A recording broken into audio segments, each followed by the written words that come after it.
at the Bank of Korea. Then, in a widely expected move, the nation's central bank has decided to hold its benchmark rate steady at a record low of 1.25%, this for the month of October. Policymakers are sticking with their wait-and-see approach to see if the South Korean economy continues on the recovery path. Our Kim Ji-yeon starts us off. The Bank of Korea has frozen its benchmark interest rate for the 16th consecutive month, holding it at a record low of 1.25%. The central bank says it will stick with their wait-and-see approach to take into account various external factors to determine whether the local economy could withstand a rate hike, as the country is still suffering from high youth unemployment. Pressure is growing on the BOK as there are mounting expectations the U.S. Federal Reserve will raise rates yet again in December.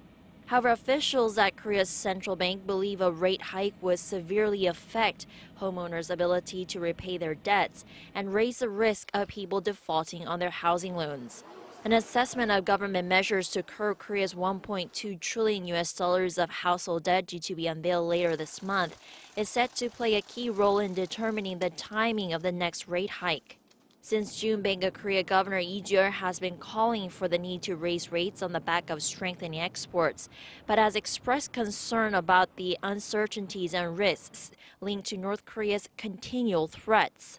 Although there have been no additional provocations from the north since the Chuseok or Korean Thanksgiving holiday at the start of the month, and South Korea's benchmark Kospi continues to hit fresh highs, it's still considered too soon to regard such threats as transitory.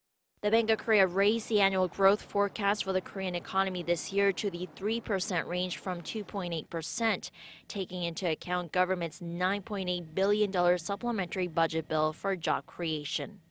Kim Ji-yeon, Arirang News.